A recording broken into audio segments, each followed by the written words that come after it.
திருப்பத்தூர் மாவட்டம் புதுப்பேட்டை ரோடு பகுதியில் கருத்து வேறுபாடு காரணமாக பிரிந்து சென்று மீண்டும் வீட்டிற்கு வர மறுத்த மனைவியை கணவன் கத்தியால் சரமாரியாக குத்திய சம்பவம் அதிர்ச்சியை ஏற்படுத்தியுள்ளது. இது குறித்த கூடுதல் விவரங்களை எமது செய்தியாளர் நித்யானந்தன் வழங்கிட கேட்கலாம். நித்யானந்தன், வணக்கம். மேலும் விவரம். பிரியங்கா, அதாவது திருப்பத்தூர் மாவட்டம் குருசலாப்பட்டு அடுத்த கல்லுக்குட்ட பகுதியை சேர்ந்த பிரகாசம் மகன் பிரவீன், வயது 30. இவர் சென்னையில் உள்ள பேக்கரி கடையை நடத்தி வராரு. இந்த நிலையில கடந்த 3 வருடத்திற்கு முன்பு வெங்கடேஸ்வர நகர் பகுதியை சேர்ந்த நந்தினி, வயது 28 என்பவருக்கு 3 வருடத்துக்கு முன்னாடி திருமணம் ஆகுது. இவருக்கு குழந்தையும் இல்ல. இதனால இவங்களுக்கு கருத்து வேறுபாடு இருந்து வந்ததாக தெரிகிறது. இந்த நிலையில பாத்தீங்கன்னா 6 மாதத்துக்கு முன்பு கருத்து வேறுபாடு காரணமாக கணவனிடம் இருந்து பிரிந்து அம்மா வீட்டுல நந்தினி வாழ்ந்து வராரு. இந்த நிலையில அப்போது பாத்தீங்கன்னா அந்த 6 மாதத்துக்கு முன்ன வந்த போது நந்தினி புதுப்பேட்டை ரோடு பகுதியில் உள்ள ஸ்ரீராம் பைனான்ஸ் டாக்குமெண்ட் ஸ்டாஃபாக வேலை செஞ்சு வராங்க.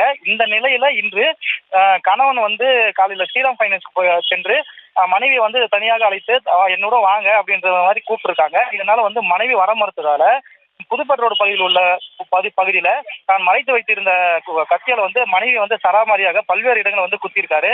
இதனால மனைவி அலறி அடித்து உள்ளாரு. இதனால அக்கம் பக்கத்தினர் மீட்டு நந்தினியை திருப்பத்தூர் அரசு மருத்துவமனைக்கு அனுப்பி வைக்கிறாங்க.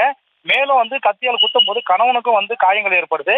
இதனால இவரும் திருப்பத்தூர் அரசு மருத்துவமனையில சிகிச்சை பெற்று வராரு. இந்த சம்பவம் குறித்து திருப்பத்தூர் நகர போலீசாரும் விசாரணை மேற்கொள்றாங்க.